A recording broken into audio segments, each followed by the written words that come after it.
Welcome to OverBoost, a podcast interview series featuring discussions with speedrunners about their history in speedrunning and the runs they're passionate about. I am your host, PMC Trilogy, and with me today is Soph. Soph, how are you? I'm good. How are you? I'm hanging in there. It's the summer of 2020. Do you remember seasons? Do seasons matter still in 2020? Hot question. Nothing matters in 2020, apparently. So I know recently, I always like to start off the interview with just sort of some like current events for the person I'm interviewing. And I know right now for you, you've been working on learning Final Fantasy VII, any percent no slots. How is that experience going? Is this a run you're going to stick with, or? It started because I was waiting for my American PlayStation 2 to arrive for Final Fantasy VIII, because it's like the only American actual discs I have. So it's like I really wanted to just have everything on my side for that run. So I guess I wanted to learn. FF7 is probably the hardest, most technical Final Fantasy I could think of. And I guess that's why I took it on, because I thought it might transfer over to Final Fantasy VIII. And it's been something. It's a lot of... Yeah, that's very definitely RNG. That seems like a run that has some really famous run killers. Like, not that there aren't run killers in FF8, and we'll talk about that later. But like right off the bat, even me, who's only ever watched RPG speedruns, like I know like Demon's Gate and Carry Armor and so forth and so on.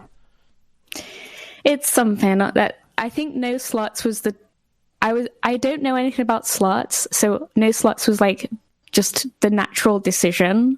But I'm glad I did go with it, because it just sort of like, it's such execution based compared to Final Fantasy VIII, which is basically free for every fight, because it's, we'll talk about that more later. But right, no, that's definitely, that'll be the setup, the how you set up the cookbook in FF8, I think is definitely a really cool part of that. But let's go back in time. Let's go back to the beginning. What got you into video gaming? Was it a family thing, friends? Can you craft a narrative for that? I know exactly what got me into games. My parents are huge hippies, and the earliest memories I have is just them glued to their Sega Mega Drive, which is a Sega Genesis. Right. But I don't know. It's such a weird thing when people think it's weird that a girl likes games. But in my family and all my friends, we've always just played games. It's just a thing that has always exist, right? Like even my granddad, and this is a big influence for a lot of games that I play now. I'm just a nostalgia fiend at the end of the day, but yeah, like my parents were the ones who always played games. were your parents also? So you mentioned Mega Drive, and thanks to watching a lot of Twitch.tv Goaty, who does nothing but Mega Drive. I know, as an American, the Mega Drive Genesis thing. It took a while. I was like, is a Mega Drive a different console? I have to admit, it hung me up for years, but I eventually figured it out. But I wanted to ask, like, so, we've talked about several RPGs. We're going to talk about FF8 later. Was JRPG something that like your parents got you into? Because I feel like the Mega Drive is not like, there are good JRPGs on the Mega Drive, like Phantasy Star. But that's the thing. So I mentioned this earlier, but like my friends always played games, and I'd say the biggest influence for what I enjoy as an adult is my best friend as a kid. And his dad also collected like horror films. He collected like Buffy DVDs, Xena DVDs. Like it was everything. And nerds, like boomer kind of like, he was basically the boomer of then, I guess. And I spent a lot of time at their house, his dad's house, because they were divorced, his mom and dad. Because it was just like just a nerd's den, I guess. And they were all very chill. He had 3 brothers. They were all like... I'd watch them play games like Parasite Eve, Final Fantasy, Resident Evil. Like, the games that I speedrun are predominantly what... And it's funny because there was no word for it, but they would speedrun... They would repeat playing games like Tomb Raider. They would play it over and over again, and I would watch them, and it's just a comfort thing, I guess. And as an adult, I've still carried on that kind of like habit, I guess. And that's why was just natural that I would end up speedrunning these games, but they just have such a special feeling to me, like a magical, I don't know what it is, but just pure nostalgia. And a lot of that is thanks to them, and just, it was a great time in my life, weirdly enough, and I have a lot of good memories. Is gaming something that has, like, you've been pretty consistent about? Like, because I feel like some people, they'll take breaks or something. Like, I have a bunch of friends who either in their high school years or undergraduate years would end up, breaking off from it, and then some of them would come back and some of them wouldn't.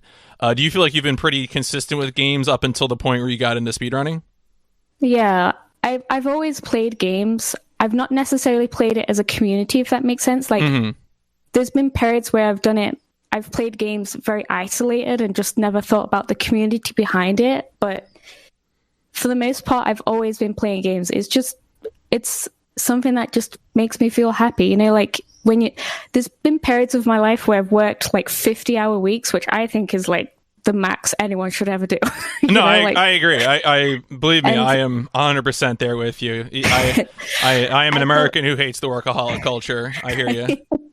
Yeah, and you just come home and you want to do something, and naturally, to me, it was always gaming. I don't know whether that's because my family always did it or whatever, but it was always just the thing that made the most sense as a hobby, and just is the thing that just naturally gives me the most enjoyment. Because even if it's a kind of bad game, it's still like, it's a video game. It's still entertainment at the end of the day, and I find it hard to get unentertained by a video game, I guess. And yeah, it's always consistently, regardless of genre, type of game, I've always played something at any given time, and how my energy has gone into it is different, but there's always been something that I've been playing, I guess, is the ongoing theme. Now, have you been hanging on to your collection this whole time? Like, do you have the ancestral family Mega Drive still in your possession? No, and I'll tell you why. Because my mum, she went through that car booting sale. I don't know if you have a different word for it in America, but car booting. Like, I think maybe so there are two terms in America for like when you just sell extra stuff like out or near your personal residence. Usually we would say either yard sale or garage sale. Or I guess I guess I should say garage sale. Is that? Yeah, that's what she went through, and she managed to get rid of the Mega Drive to a friend, kind of thing. And I found out a month later, because I was upset. Like, I was like, you should have hung on to that. It's probably going to be worth a bit more later on. And he broke it like a month later or something. And she sold my Sega Saturn, which I was upset about because it didn't have many good games, in all fairness. But it was like, I don't know, I guess I've always sort of been a Sega fangirl because of them. And it's funny, the console she's kept though, she still has the original Xbox and like the PlayStation 2s, because they're all with her, because I live in France now. And she'll ring me, or she'll say like, what should I do with these things? I'm like, keep them, Mum. I really want you to keep them. But as a European, it's like, you've also got the whole PAL thing. So a lot of my collection, I've tried to take a few things that mean a lot, like I've got my PAL FF8 and all those things with me, but it's kind of useless on a speedrunning front because the 50 hertz thing. But yeah, there's a lot of stuff in the UK that I really hope she doesn't sell, because they just, whatever's left, it's like, please, Mum, don't sell it. Right, yeah, no, it has a lot of sentimental value. And sometimes, rarely, the PAL versions are faster. Not always. Yeah. Not usually. But the only one I can think of is Tomb Raider 2 is faster, apparently. Yeah, I think some of the Crash games run faster. Oh, yeah. And I know from another interview in this interview series that Pythonic has told me that I think he runs like one of the Metal Gear Solid games in PAL. I think maybe Portable Ops, the PAL version, the PSP game. For some reason, I don't exactly remember why, but it happens. Video games are weird. They definitely are, especially from that period. Oh yeah, for sure. So let's move on a little bit then. What's your first exposure to speedrunning, even before you did it yourself?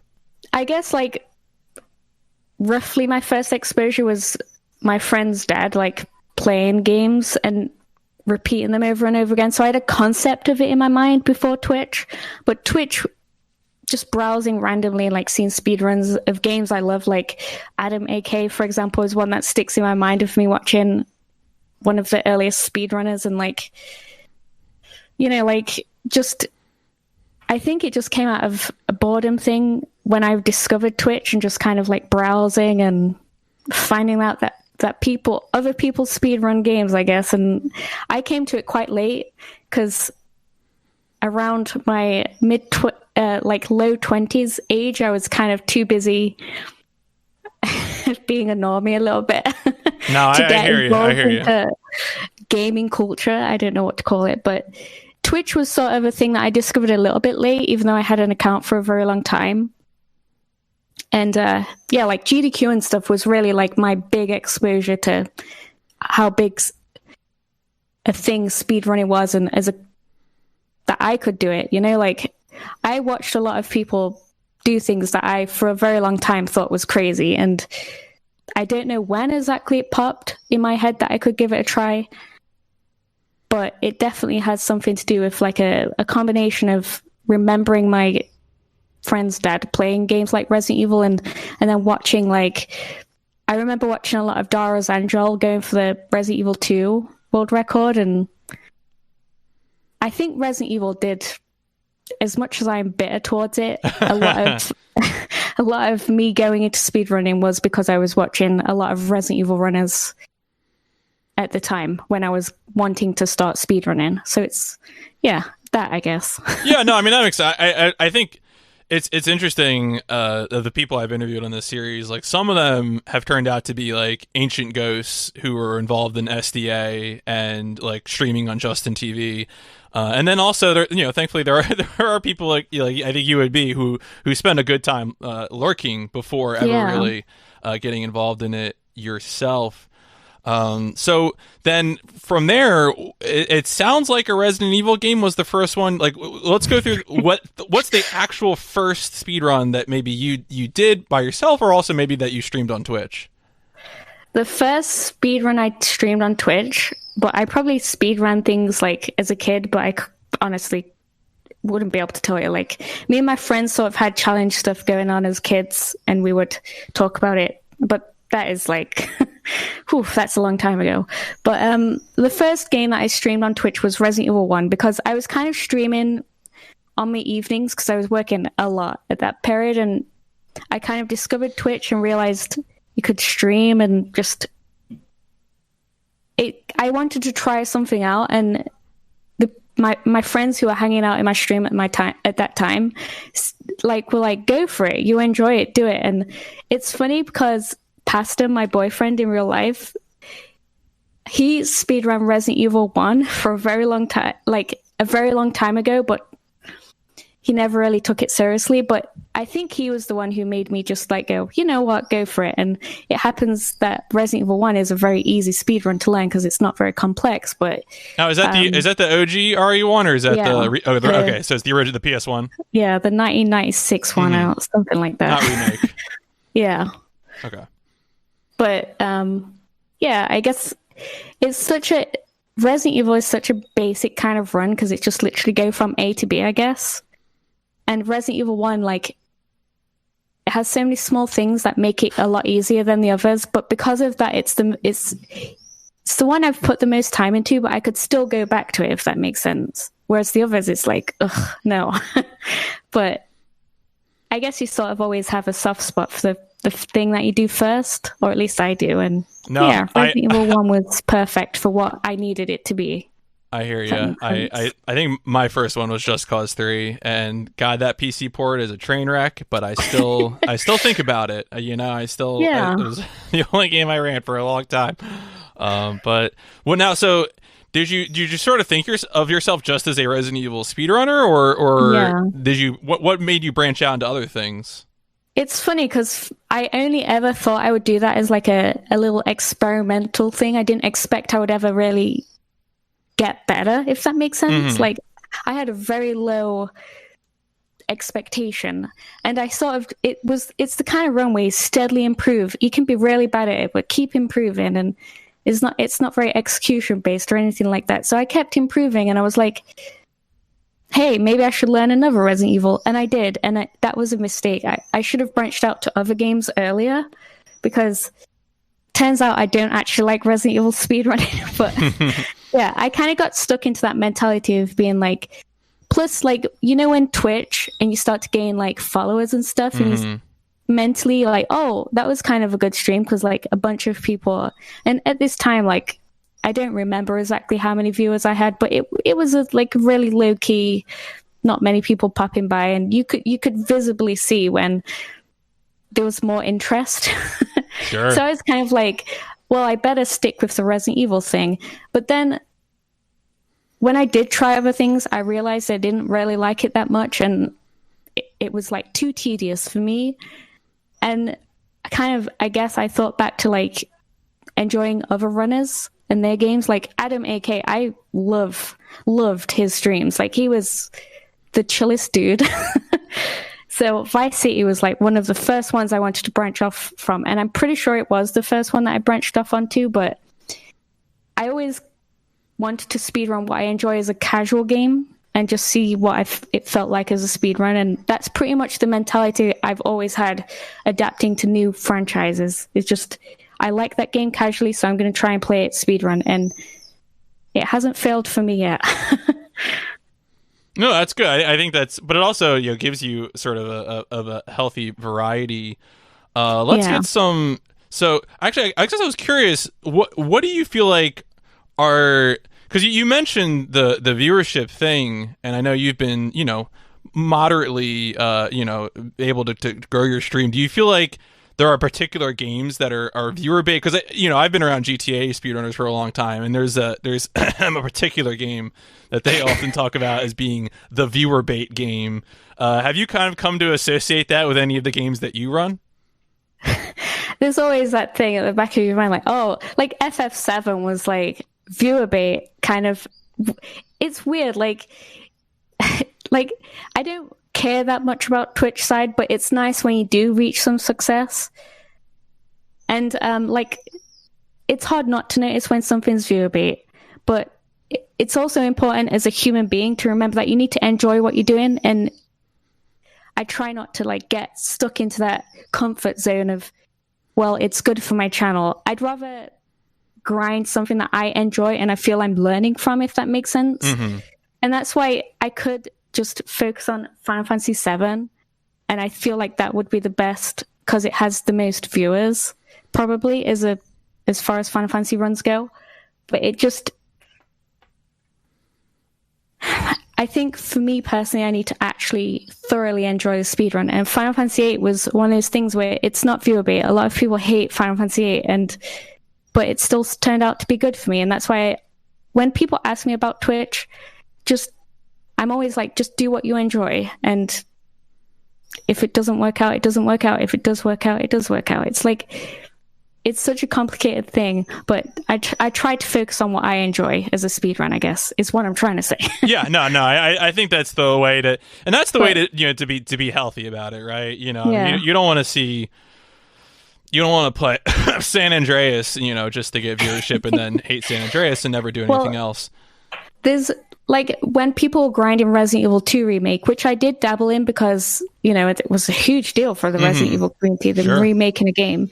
But I think a lot of people kind of got caught up into that. Like, it was such a good viewership game, and they just grind that nonstop, and that whole year just spent on a one game, and it's an absolutely terrible speedrun now because everyone's ground it into the dirt because it was such good for viewership, and I couldn't do that. And I admire people for having that, you know, just sticking to something, but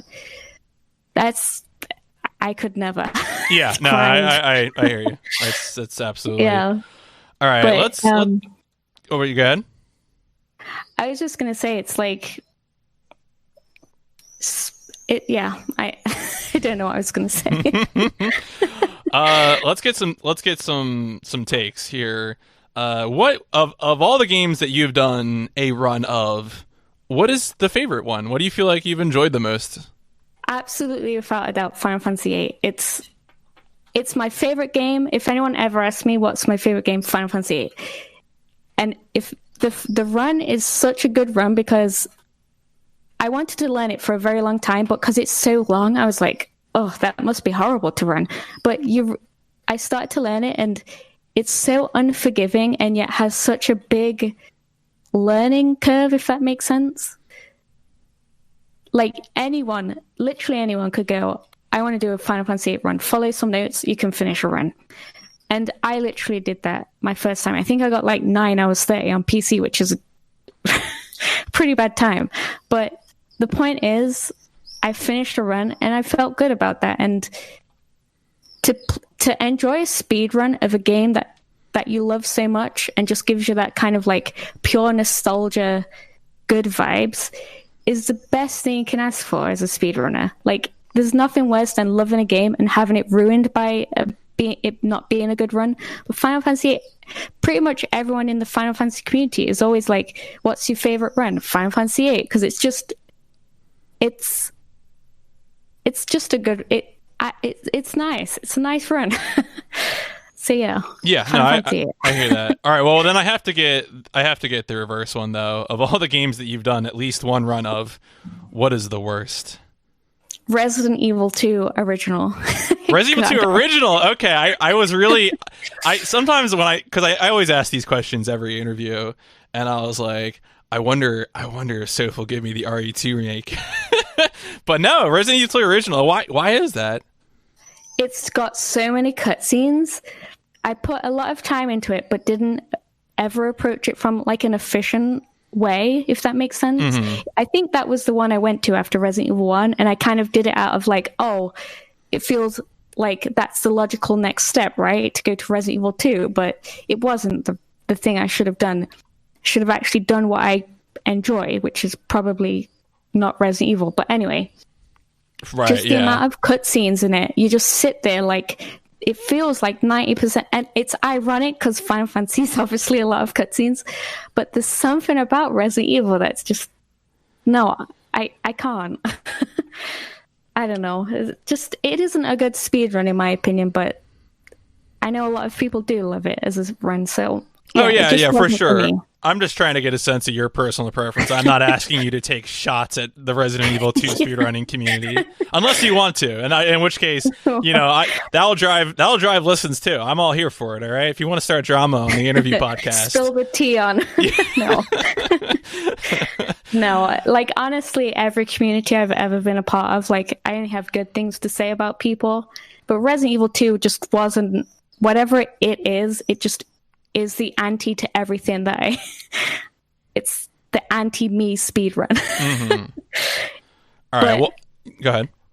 I've like one of my best friends, Dara Zanjol, was the world record holder for that game for absolutely ever. So it's funny that I kind of like hate it so much, but yet have kind of like have some good things that came from it, which is nice. Because yeah, there's a lot of cool people involved in that game, but it just isn't my cup of tea as a run.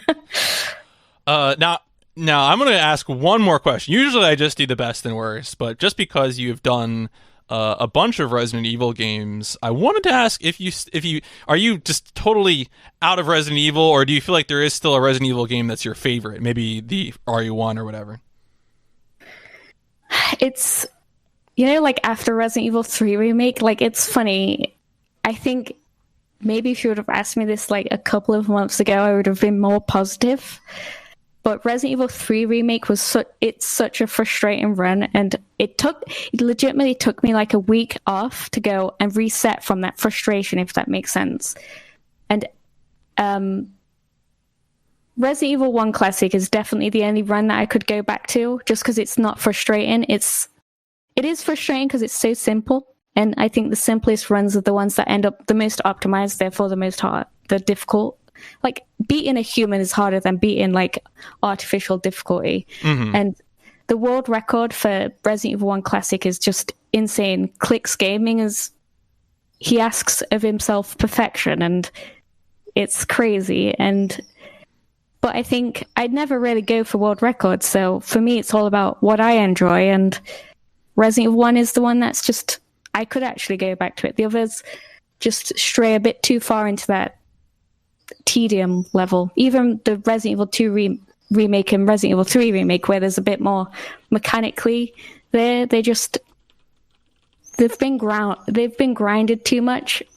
I don't know, like Resident Evil 1's just got that special place in my heart, I guess, because it was the first one. And I don't want to say no to never speedrunning Resident Evil again, but I think I've kind of finally reached that point where I realize it just isn't what interests me in speedrunning. And sometimes that's a good thing to realize. Mm-hmm. It wasn't a waste of time, but it's good to be done with it for a little bit, at least. Yeah, definitely. So on that note, as we're getting ready to maybe transition over to the specific run discussion, do you feel like as a speedrunner, and honestly, I think you've already kind of answered this question just now, but I thought I would give you a chance to maybe tie it together. Do you feel like as a speedrunner, like you have a particular mission statement or like way that you identify yourself? And when I say that, I'm talking about like, some people might really be more into world record hunting or glitch hunting or, setting particular types of goals. I think I know what your answer is going to be, but do you feel like you have a, let me see if I can, raisin D-tree in speedrunning? Did I say it? I didn't. That's probably not a word at all. Isn't that a term? That's a term, right? Like a reason to be? Is that am I right? And you know what? Don't worry about it. Don't worry about it. Don't worry about it. I never should have tried that. It probably is a thing, but yeah, like for me, it's always just, I'm really rough on myself. And I like to always feel like I've improved on a personal level, if that makes sense. And when I set I guess a lot of it is competitiveness and just being like seeing someone achieve something and going, I could achieve that too if I push myself this hard. But I think most of it is just like, I want to reach this because I know if I stick to it and if I approach it, each time you do a run, I feel like you learn something from it, like ethically, or is that the right word? Like philosophically. Yeah, ethically would be interesting. I'll have to think about that. That's not the right word. But yeah, philosophically, you kind of learn something and try and adapt it to the next run that you learn so that you're a bit better at learning it. And it just feels like my whole speedrunning like career, whatever that is, I've just sort of like kept doing that. And to go back onto Final Fantasy VII, which is the recent thing that I've learned, it's so nice to approach something with having learned so much from other games that you kind of can approach FF7 with the right mentality, which is a very daunting speedrun to learn, frankly. And I just want to reach the point where I'm like, yeah, I did myself proud and I learned that nicely and I did everything nicely. And whether that's world record or just mediocre, it doesn't matter as long as I have reached what I think is where I want to be for that game. Right. It's much more about personal improvement than necessarily having to achieve some absolute goal. Yeah. Because I think for me personally, if I focus on an absolute goal, I get frustrated too much. And I like to have that natural, like, I reach this, okay, what can I do next to kind of like capitalize on my upward momentum kind of thing. And some games it'll mean I grind it for a week and then drop it. Some games it'll mean I grind it for a week and they go, hey, this is really, I'm enjoying this, I'm going to push harder. It's all just like, for me, just trying with different things and trying to pick up what I can from different games and adapt it to others. Not everything crosses over, but like still, I find like trying with different genres has helped me a lot as a speedrunner. No, I think that totally makes sense because you'll never know when skills will carry over to other games as well, or also just kind of ways to look at things, various tech stuff like that. But let's get into specific runs now. Of course, as we've already hinted, we're going to be talking about Final Fantasy VIII. But maybe before we get into that, I wanted to discuss the other game because I feel like we've talked a lot about consoles in your history, and we've talked about a lot of Final Fantasy, which historically has been a console game, even though I think they're pretty much all available on PC now. But let's talk about how did you get into Serious Sam 2? It's funny because Serious Sam was one of those games that my granddad had because he was like the PC gamer of the family. I didn't have my first computer till I was like 15, which is pretty old, I think, for, that was like half my life. But yeah, I didn't get my first computer till I was 15, but my granddad always had a computer and he always had like these weird PC games. And Serious Sam was one of those weird PC games. The first encounter, played it up at my granddad's when we'd go up every Sunday, and I loved it and I had good fond memories of it because I think it was one of those things where it was isolated, like a game that you have at home, you play it often and you know it in and out. But Serious Sam was still an enigma to me, and Lots of Us literally just out of the blue was like, I need someone to play co-op with me because everyone keeps ditching me. And I was like, hey, I remember Serious Sam. That was like a super cool game when I was a kid, and somehow we ended up on this speedrunning journey. But yeah, it literally just came out of like him saying he wanted to finish Serious Sam 2 with someone, and I'd never played the second one. So, I mean, I played first and second encounter at my granddad's, but yeah, I wanted to kind of play another one, I guess, because I remember them being really fun, and they are. That's funny too, because of course, Lots of Us, I think a lot of people would recognize as someone who had been into GTA speedrun. I always think of him as like the San Andreas 100% guy, among other things. But that's cool that you had that opportunity. Now, so is this wrong? Because I think you had sent to me what I think is the current world record VOD for Serious Sam 2 any percent co-op on tourist difficulty. Now that's I think it's about 3 or 4 months old. I gotta say I was studying the VOD, I was taking notes, and of course I was watching a Twitch VOD, and so there was chat saved in it, and I really want to pour one out for all the people in that chat who were really excited to go in person to ESA 2020 in a month, because that just didn't work out for anyone, and I'm so sorry. But now, did you really only do that game for a few months, or was that something that had been going on long before that VOD happened, this world record VOD? It's something that we were actually working on like once a week, level by level, because Lots of Us is extremely methodical, I think, as a person, which is the opposite to me. So it was a really good thing for me to learn from him. We would do like a few individual levels each like Saturday offline, and he basically routed out the whole thing through like map editor tool or something like that, and he could see where each level there was a few there's a lot of prop glitches that we use to get over like invisible walls and stuff. But he like routed out the whole thing, and it just came to us getting together every Saturday and just seeing if these strats worked. And it must have took us like 6 months maybe to put, because like once a week, a couple of hours a week, it wasn't much time that we were putting into it, but it's a relatively easy run. Just a few levels are very execution based, but the rest are just auto scrollers. So it was something that we had in our mind to do for like ESA or something like that, just as because it seemed to be an interesting-ish run. But yeah, it's just weird how it naturally happened to turn into a speed run from us playing through it casually, then going, maybe some of these levels are interesting, and then putting the whole run together. 100% of it is Lots of Us routing it out, though, because I don't know anything about that side of it. But yeah, it's been a great journey for me to learn from someone who just approaches it level by level, really perfecting. I think we have a world record on every individual level for co-op because of that. It just works for that run.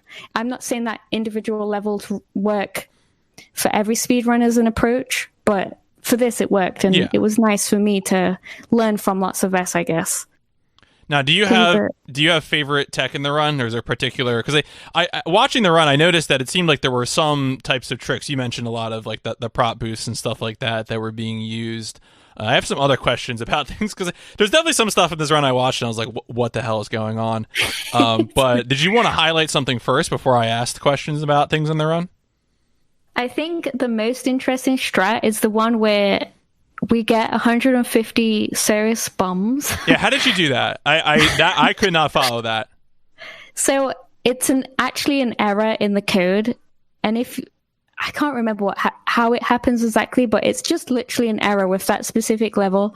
And if you both die when you've got a bomb, it just gives you 150 because it's scuffed code, I guess. And it was completely by chance that he discovered that happens, because I think he was testing something out on that level and died, and then respawned with 150. But there's no actual reason to why it happens. It's just literally broken game. Now, I wanted to ask too, what do the serious bombs do? Because you guys seem to use them a lot. Like in particular, I want to say at the end of sequences too. Like I feel like I noticed that you'll talk to each other about like using them sort of in tandem. What is the utility of having all those serious bombs? So they basically one-shot everything, and the idea is, because these are auto-scroller levels where we use them mostly, because you can only use them on those maps in China for some reason. Like that's where the code is broken. On the very first level in China, when you both die, it gives you 150. And then because each like new setting resets all your guns, everything that you've got, so you can only use it for those specific levels. And because it just one-shots everything, you want to kind of time it so that when my bomb goes off, like his goes off the second. So it's like on like 1, 2, 3 instead of 2 at the same time, if that makes sense. Because then you're killing them on the exact frame where they... And it's funny because it's a very minimal time save. You're literally just killing them on spawn, as opposed to like manually shooting them on spawn. Yeah, it's sort of like as co-op players, like you're trying to plink serious bombs. Do you know what I mean by plinking? No. Okay. Plinking, I think it's a fighting game thing. Plinking is just when you hit 2 buttons in very rapid succession to like almost to the point where you're like sliding from one button to the next. It's a type of motion. But I think it captures the idea you're talking about, Grunt, because you're not trying to hit both serious bombs simultaneously. You're trying to explode one, and then on the frame in which the enemies are spawning, you're destroying the next ones. Yeah, exactly. You want to get them like the first frame they pop in, and it's not a very hard thing to do, but for me it's the most interesting thing because it's just so broken. Like 100, like the max you're supposed to have is 3 bombs, and suddenly that level you have 150. So admittedly it's not the most enjoyable thing to watch because the big flash, it's like it's a lot of flashing. It really is. I think I had to like look away or something during that part. Every time I'm like, ugh, this part again. But it's just interesting that he managed to find that. There's always something really broken in almost every game, and that happens to be that game's really broken thing. Among other things. Yeah, so it seems like the bread and butter of skipping sequences is this prop clip, and I'm going to try and describe it as I watched it, which was, it seems like you would get next to, let's say, a crate or something, and then lots of us would jump onto that crate. And the best part of this whole time this is going on is you hear like lots of us signaling you, being like, yes, yes, yeah, no, and then you would try to raise the because he would start like it looked like he was just holding jump or mashing jump, and then you would raise the crate up, and then ideally that would either like I couldn't tell if it just gave him extra height or if it actually like boosted him, like hit him up into the air when you did that, but then eventually, he would get over the barrier. Do you want to talk about, like, as the player or the runner, what goes into that prop clip? So yeah, like when we're doing individual levels as well, when we first like practiced this on the first level, which I can't remember what it was, but it's like you got to move it in such a way because it still wants to reject him from standing on top of it, if it makes sense. So when he's like, yes, yeah, it's like he's still on it. Because the net code is so bad in that game. I can't... If you notice from my perspective and his, it's like almost different things happening, and the box will be like flying around, but on his end it's normal. And yeah, it definitely became apparent that you couldn't... that what you saw wasn't necessarily what was happening to him. Those things were not 1-on-1. Yeah, exactly. And essentially what's happening is just like it's keeping him on top of the box while the physics are also pushing that box up. So he just goes flying along with the box. Because you can you pick up, but there's probably tons of other games that do this, but you pick up the items, you throw them, and that's the gameplay mechanic, right? Mm-hmm. But when there's another player attached to that, they also get pulled along with the push. And because it's so finicky, me not knowing what's happening on his side, whether he's still on the box, whether he's on the edge or the other edge, that's why we're always like, yeah. Because he's got to be on a very specific part of it, or it'll reject him again. So it's a finicky glitch, but it's super simple in how it works. It's just, if the netcode was better, it would be a lot easier, but I feel like I'm blind when I'm doing that. And the communication is really important. No, I mean, that's a good point. I think co-op speedrunning, especially when netcode is involved, introduces its own set of issues, and that's something I've never had the opportunity to be involved in. So it's definitely interesting to hear about. Another thing I wanted to ask about, and I'm no stranger to late 90s, early 2000s PC games being a real experience to speedrun. I noticed in watching the VOD that more than once the game crashes. Yeah. Was that happening for a specific reason, or is it just scuffed? We still don't know what caused it, but we've kind of concluded and minimized the risk, I guess, since then. But I think it happens when an explosion happens before the level transition, but we still don't know 100%. And sometimes it doesn't even let me rejoin the lobby, if that makes sense. Like it'll crash, it'll disconnect me, and I can't rejoin. And half the headache with that speedrun is trying to figure out a way to get around that. And we've figured out how to put a password, because random, for a dead game like Serious Sam 2, which apparently no one likes, there's always random people online. So whenever we would try and keep it open for 4 players, someone would join the lobby. And the password is so scuffed, you have to code it in. It's not you just put a password. You have to do the console thing. I don't know what that's called for. Anyway, I have to press the console and put in the password to join. Yeah, right. Otherwise, it just goes, you need a password, and kicks you. You don't get an option to put in the password. It's just, you need a password. Bye. Yeah, good luck finding out how to put it in, clown. Yeah, so it's just a very weird netcode. I think it used to be worse. There was something to do with an FPS cap, which we've experimented with. We've changed graphics. We've done everything, and we've pretty much just concluded it crashes a lot for some reason, but we've managed to minimize it to the point where it crashes once per run instead of multiple times. But we still don't know exactly what causes it, and it's a shame because it's not a bad speed run. It's not the best speed run ever. I'm not going to lie to anyone, but as far as co-op runs, it's pretty fun. And it's just a shame that the netcode seems to be so weird. It would be genuinely amazing if anyone could figure out what that is. Yeah, no, I hear you. So at this point, is there still future plans for Serious Sam 2? Are you and S hoping to put together a crash-free run or something like that? Because it definitely, as I said, I think the world record VOD, there's currently at least several crashes, and so I feel like there's if that can be worked out, forget finding more tech. I feel like all the skips were executed pretty well. As from my perspective as a newcomer, it was just really the game crashes that were really hanging y'all up. Yeah, I think it's I tend to mess things up on my end, so we end up losing a lot of time due to me doing some it's funny, but the box, the box boost, the prop boosts. Mm-hmm. If you mess those up, you get punished pretty hard. And I think because we only do it once a week for a couple of hours, one run a week basically. Yeah.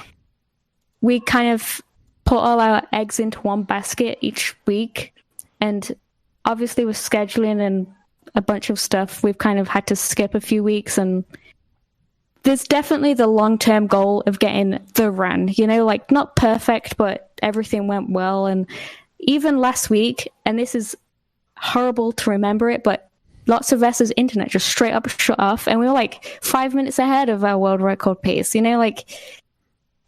It's hard doing co-op runs sometimes because you've got a lot of things that are going against you. And this is a big motivation for wanting to get it into ESA, because we wanted to try out local, see if that would change things. Right.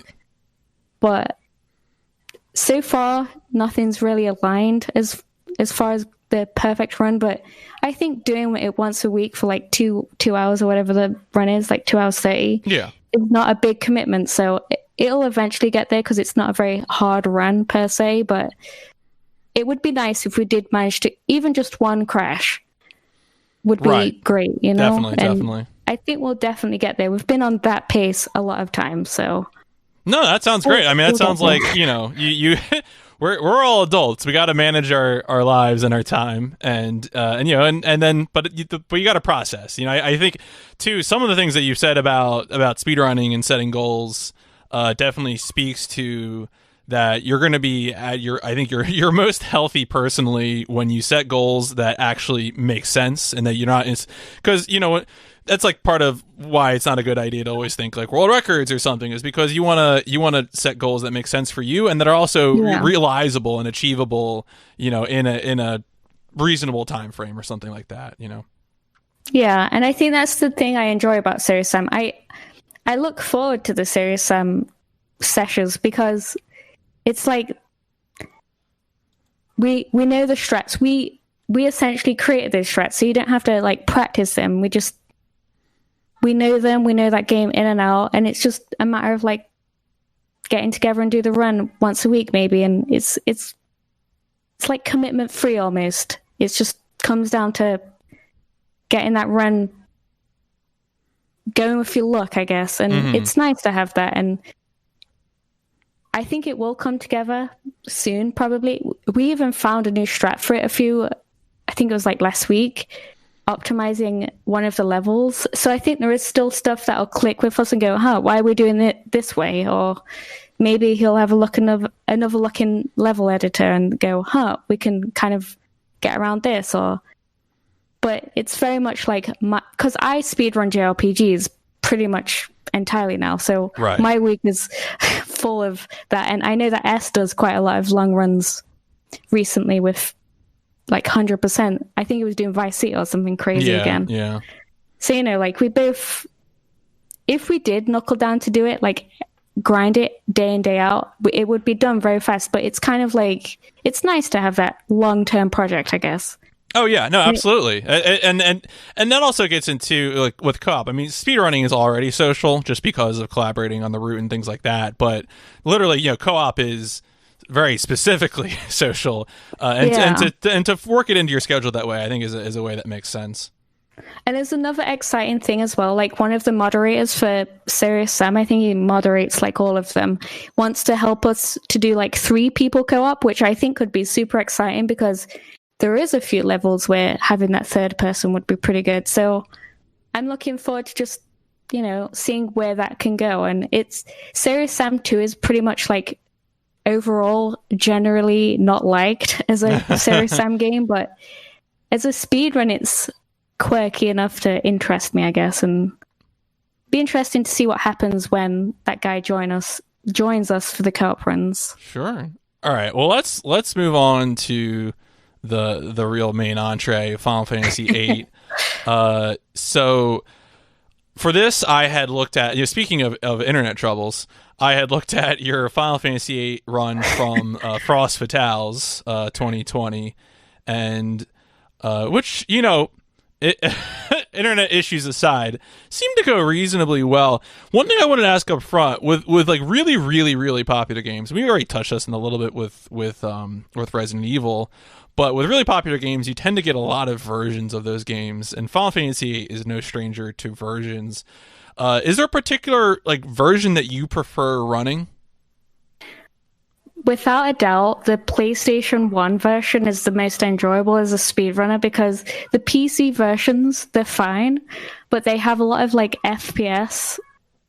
So in battles, it's 15 FPS across the board. So the menus are 15 FPS, which all I can compare to, having started with PC and now I've kind of like gone into console, it's like you're doing the menus blind. And it's really just uncomfortable to think about now that I've kind of got that console 60 FPS glory in my, like, now that I'm used to that.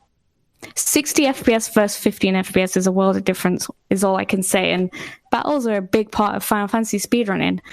And another thing with PC versions on FF8, it's D-pad only, whereas on console you get the analog movement, and that just makes a lot of sense from a speedrunning point, because I think the game was just straight up designed around that, and there's certain areas on PC where you just like, you have to practice it because there's several inputs just for one screen, if that makes sense, and it just feels clunky to move around on. And console is so good, but as a European, obviously it's a bit harder to get into, but I'm glad that I've been afforded the opportunity to go into console runs because of the stream and people being hella generous. And yeah, console is way better. Yeah, no, I hear you. The whole, like, versions of PS2 is just a nightmare that I will never wake up from. So I definitely hear you about that one, and I'm sure you probably have it worse than I do, right? Because I think arguably a 90K NA PS2 is probably mostly reasonable. But we'll see. I don't know. I try not to interject myself in the interview too much, but I want to say that there's a point in my life where I'm probably going to pick up PS2 Armored Core speedrunning, and I'm really worried I'm going to have to look at a JP PS2, but that is a subject for a different kind of content. But I just want to say I share your pain. It's a minefield for sure. Like, this is the thing. Up until Final Fantasy VIII, I always thought PC was like the category because it's always the fastest. The loads are just naturally faster, right? Yeah. But for FF, it's the opposite. Console is the most competitive, and it was kind of like weird for me to adapt to that because it's slower technically, but I totally understand why it's the most competitive, because if you're trying to go absolutely as fast as you can in a Final Fantasy run, you need to have like just that clean menuing, clean. It's impossible to do that on PC in a way with 15 FPS menus in battles. It's completely different kind of way you put your focus on a run like that when you're limited by that kind of thing. Yeah, I mean, that makes sense. People should run what they run. Yeah, as much as I agree with the overall sense that you should always run the fastest version. I mean, why, if you're going to run the entire game, why use up your time, your personal living time on this planet on load times? But if you're playing the version that's more fun, then like that's all it'd be about. Because I think just the general. I think the problem with FF8 specifically on PC as well is the fact that Windows 7 is like 50 minutes or something faster than Windows 10. And that is just terrible because I know a lot of people still love Windows 7, but being realistic, most people aren't going to have Windows 7 at this point.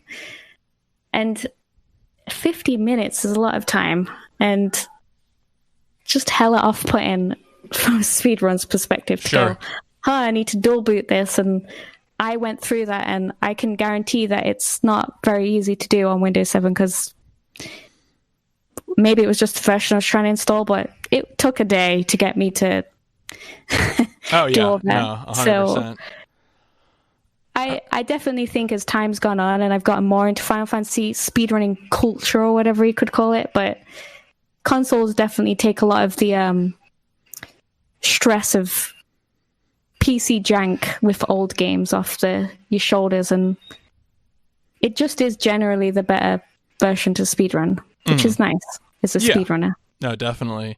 Well, let's get into the run. So what interests me about this run, and I think you had said as much in your Frost Fatalis commentary, is that this run is very front heavy in terms of, I think, the things that you need to do and some of the run killers.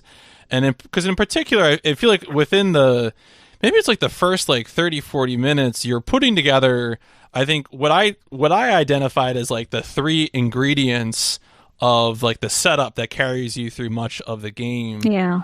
And I identified that, and this is interesting for me because I've been watching speedruns for a long time, probably since like 2012 or something. And so I had watched a fair bit of Final Fantasy VIII runs, and I had seen like Quistis card, Zell card, Quistis and Zell card, or one or the both. And for you coming into it, I think by the time you started running, was the Zell RNG manipulation, was that already in by the time you started learning the run?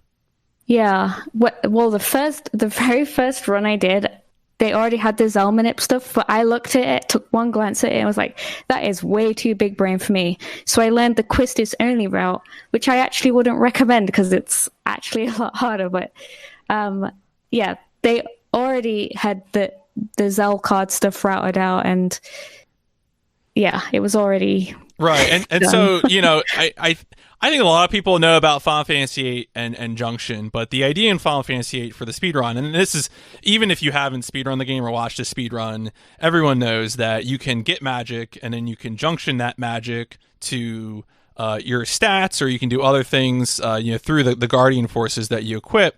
And, you know, I think I know a lot of my friends will talk about, oh, you know, go to the dinosaur or whatever, go to the park area and draw, I think it's like poison or bio or something, and then junction that to your strength, and you got like a real big, you know, start right off the bat or something like that. Now, of course, in a speedrun, we have perfect knowledge of everything forever.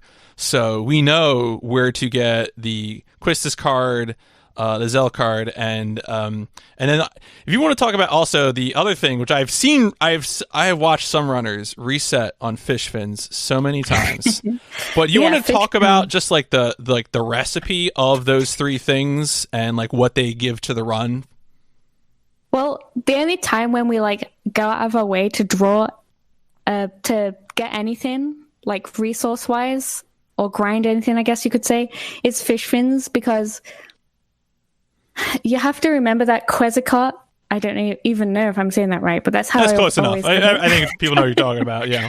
Yeah. So that G-Force has the card mod, which is the single most important thing in the run, is being able to convert the cards, specifically Quistis and Zell, into the items that they turn into. But we can't access that until after Dalit, because it's quite an AP heavy, and AP is like the like XP kind of equivalent, but for the G-Force. Guardian forces, right? Yeah. Also, I don't know why I call them G-Force, but I always do. No, it's fine. I mean, it's the GFs or Guardian Force or whatever. Yeah. It's but yeah. So there is routes, but they're super reset heavy. But I like to just, when you do 3 fish fin encounters, the most likely scenario is that each fish fin encounter will give you 2 fish fins per, you know, like finishing the battle. Because that's the most likely percentage, is that they give 2. And that would leave us on 6 fish fins. And we only need 5 to have 100 water on one character. And water happens to be like, it's one of those low end spells, but it's also gives you a lot of strength stats when equipped to strength. So it's just super useful that it happens to be right at the beginning area. It doesn't take that long to kill essentially 6, I don't know how to say their name, Fastosian F or something. Yeah, the fish dudes. So yeah, it's a nice balance of being what we need to get through Dalit, which is pretty much the most iffy part of the run. After that, there's not much RNG, but Dalit is the part where you'll lose minutes or you'll win minutes because of RNG. And fish fins are about all we have access to at that point. After that, it's, you know, you can convert your cards into items, and as I said, like, they're the meat and bones of the run. But it's really nice that you get waters from those, because Thunder, for example, is like only a portion of the amount, and you get like 20 waters per fish fin, whereas drawing them manually from the enemies would take, you maybe get like 7 at most per draw. So it's significantly faster. And I think as a casual player, you always think that draw is the meat and bones of the run, and I didn't realize this until I got older, is you can convert the items into magic, but that is the single most overpowered thing in the whole game, is just doing that the whole time. Because I wasted so many hours as a kid just getting 100 magic on everything. Yep. No, I hear you. Now, so besides that, I'm going to give you the open-ended question like I did for Serious Sam 2. Is there other tech that you find really, really exciting? Because I feel like that sort of resource collection is the central pillar of the run. Are there other things that you would want to highlight as like, this is really cool? The Zell card RNG manipulation, even though it's not actually manipulation, it's tracking it, is super interesting. Like, out of all the Final Fantasy runs, RNG has the most importance in Final Fantasy VIII. because RNG back then was not like actually random. It was just tied to something else, if that makes sense. Right. So, it's pseudo random. It's like if you can pay attention to the thing that it's tracking, then you're able to predict it. Exactly. And it presents itself in a few places, but the most useful place is the Zell card. And essentially, from as soon as you gain access to Fire Cavern, so Ifrit, like even just walking across there, if you get a random encounter, that's going towards your RNG value. And you track all these little things like camera angles on the fanfare at the end of each battle, and the amount of attacks Ifrit does, the amount of attacks you do, all that adds up. And luckily, the Final Fantasy VIII community have done a lot of work in terms of like quality of life, making tools that you can easily input what number values you get in through the thing. So it's like a good tool to, instead of having to do it all in your head, I guess, you can just input your, like a calculator, basically. They made a good calculator. Right.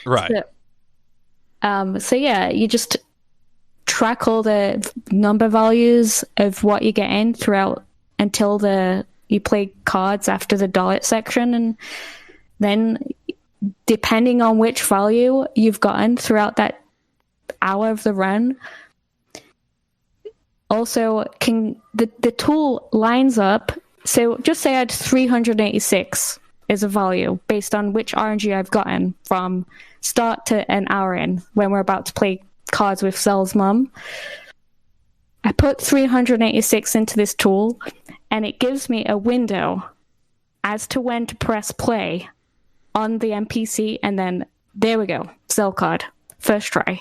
And it's the coolest thing ever. Like, it's so complicated to explain to people, because I think some people just don't understand what I'm trying to say, and I don't explain it the best, to be fair, but it's just great. It saves, like, if you do it manually based on, like, just playing her every so often, she can take half an hour to play that card. This is one of the most frustrating NPCs in the game. And Zell card is super great because it gives you 3 hyper risks when you use card mod on it.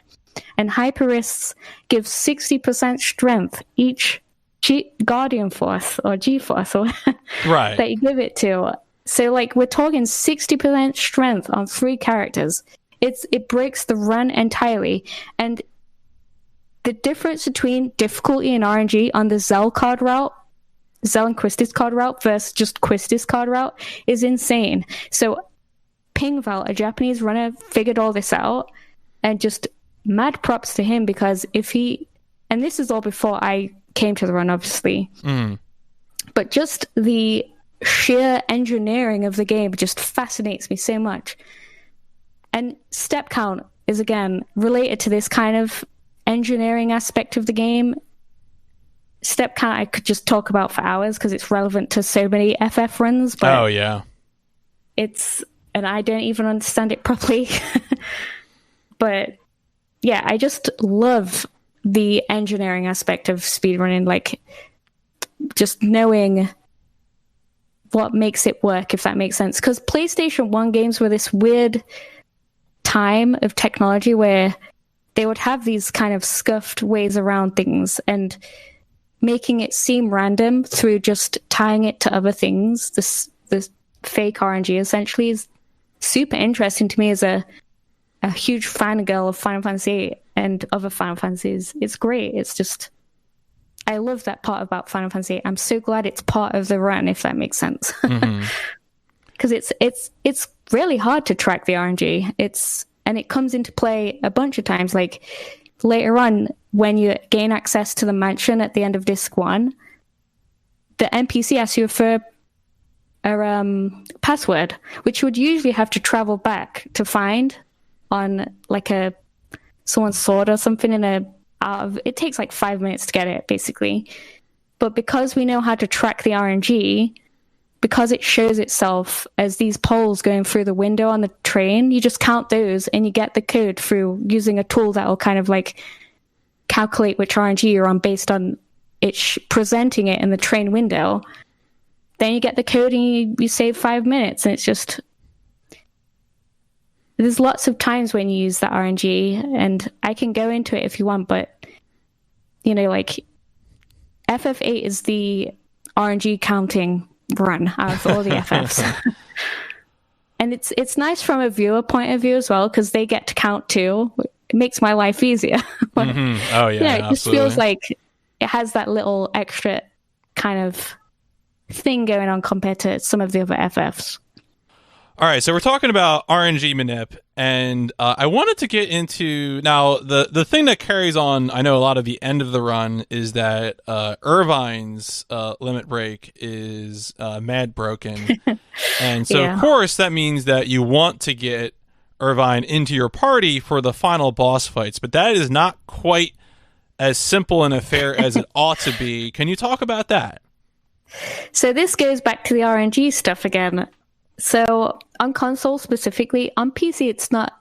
So I think because you watched my Frame for Tells run, you saw me hard reset, which is the good thing about PC, because the loads are super fast. Resetting the game, you don't have to reboot the console, all that stuff. So on PC, it's as simple as saving outside the castle, and you essentially reset all the RNG you've collected throughout the run, right? And guarantee if you inspect, so every time you go on a draw point, it moves the RNG +1. And we know if we move it across by 3 after a hard reset, it guarantees that we have Rinoa, Irvine, and Selfie in our party. I think I might have used +4 on the Frame for Tells room, which is Zell. Anyway, we know if we interact with that draw point, it moves the RNG along. But on console, it's super interesting because there's a cutscene just before that where he sort of is floating in the air. And he, depending which RNG you're on, Squall kind of like either looks to the side, looks down, looks up. So if you track whether he looks up, looks down 12 times, so you track his movement in the cutscene 12 times, and then hold a specific button, because when you hold a button, it'll force him to do a barrel roll or look to the side kind of thing. So you input those into the tool, and it'll tell you which RNG you're on. And then it's just a matter of adjusting to which. So inspecting with the draw point 3 times to go to get the party you need at the end. So that's another reason why I like console, because it's a bit more like there's a whole extra strategy involved in console, which is hella interesting. Because on PC, as I said, it's just faster to reset. Simple as that. Like, I don't even know if you can use that strat on PC just because it isn't a thing. Mm-hmm.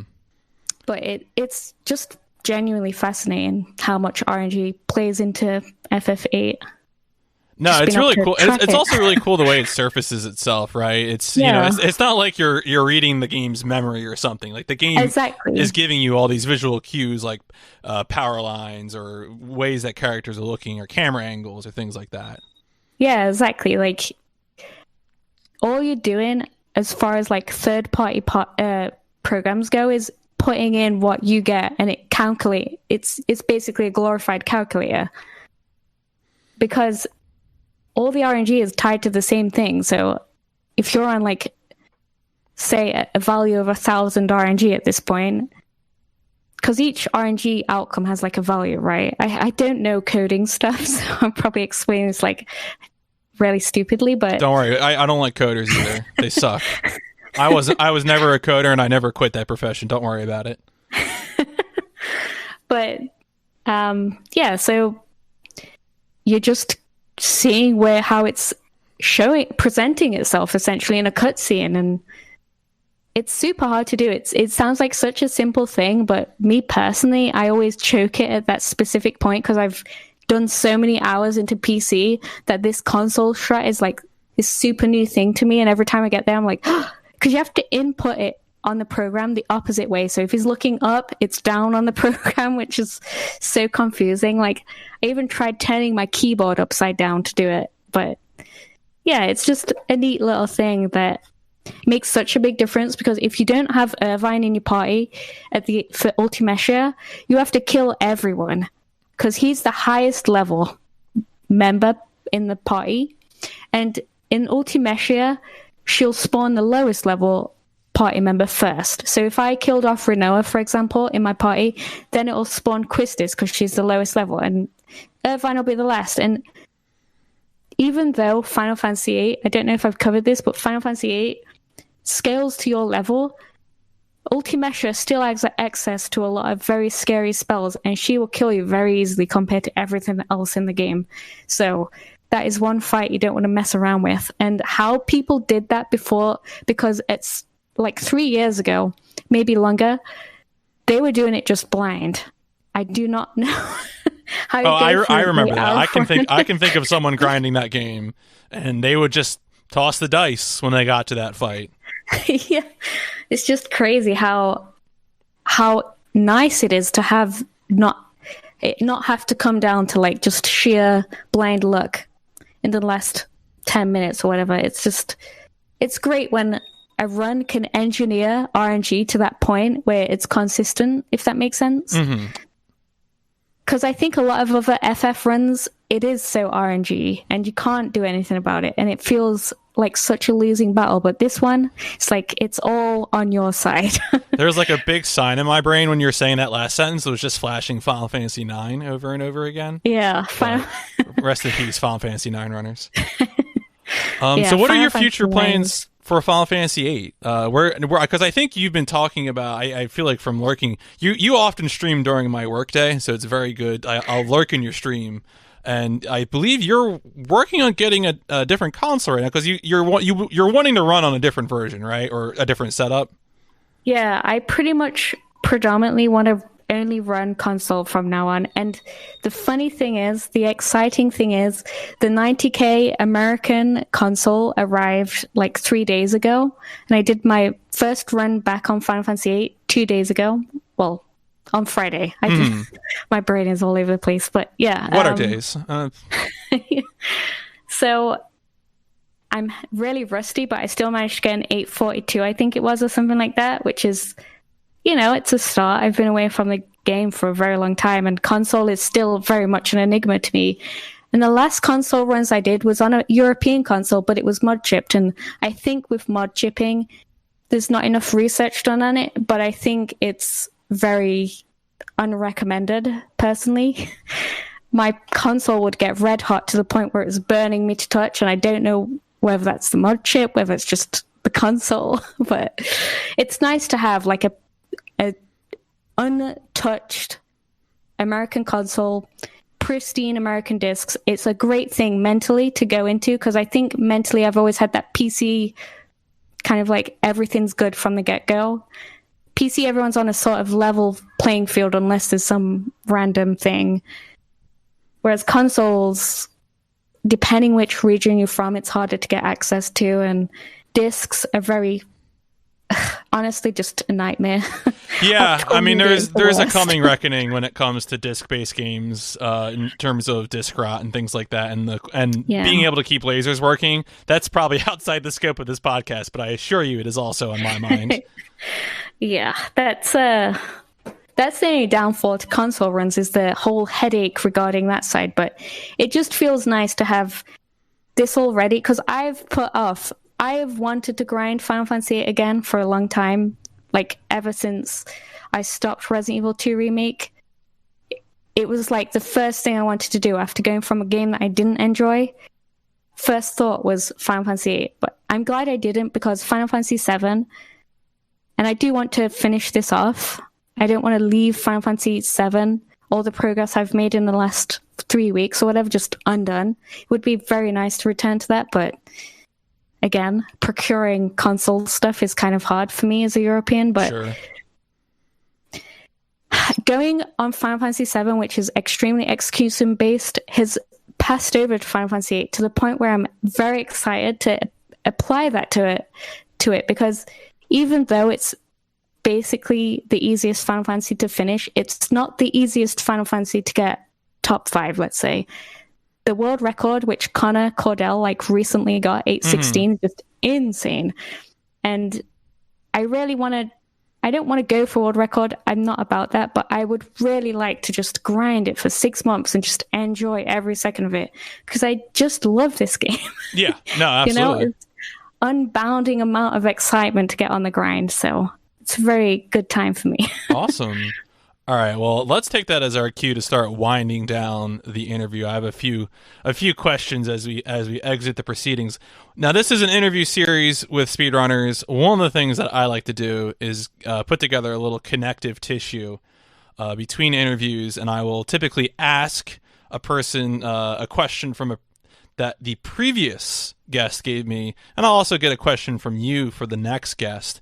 So my previous guest was KZ Frew.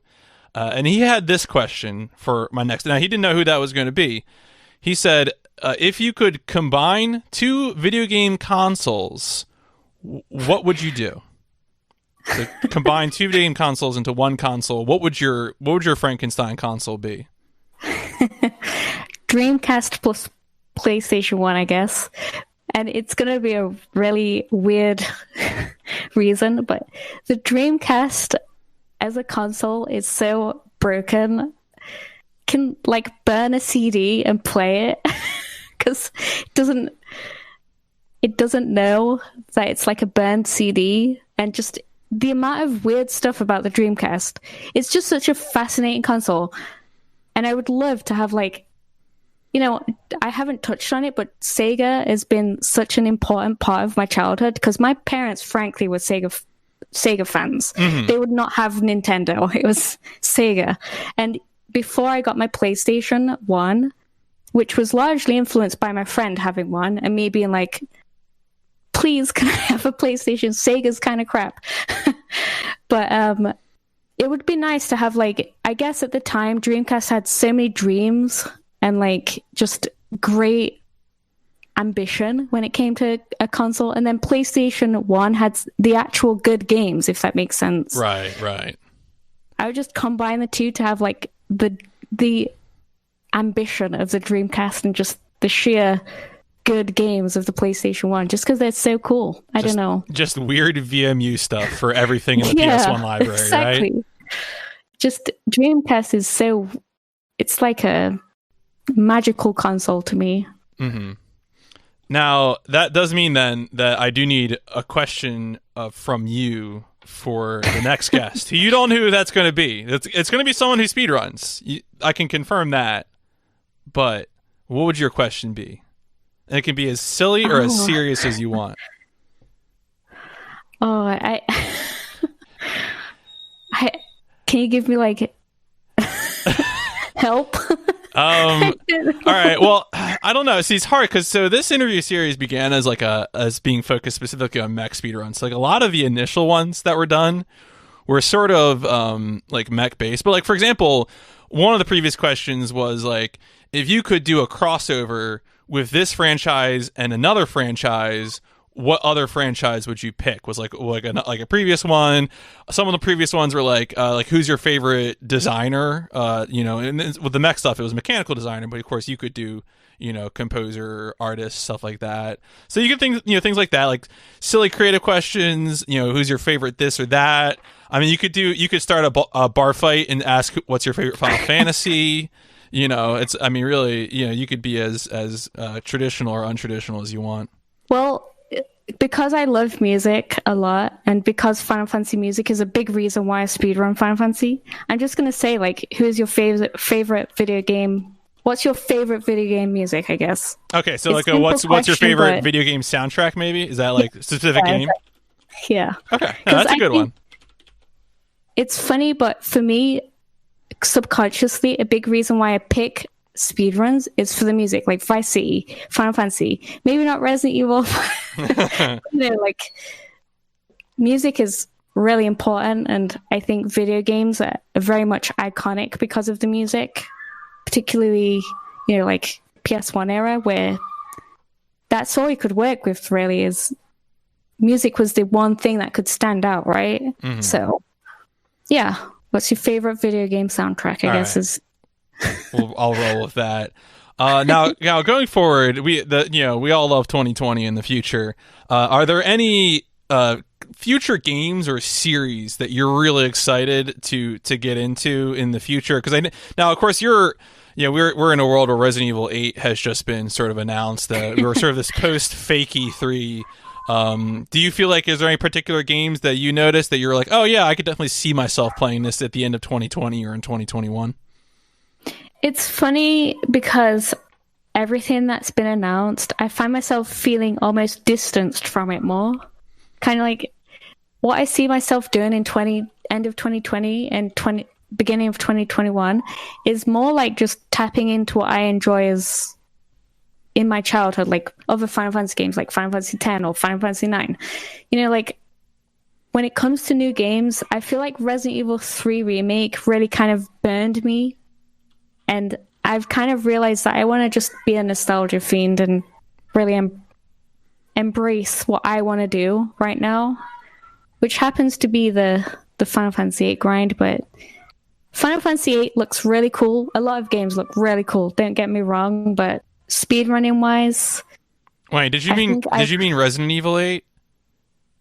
What did I say? You said Final Fantasy. I mean, Final Fantasy 8 does look very cool. I'm not... Let it be stated on the record. Yeah. Yeah.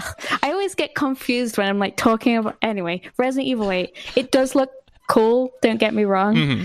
But just from a speedrunner perspective, I feel like I've had my fill with the remakes, in particular, speedrunning Resident Evil 2 and 3 remake.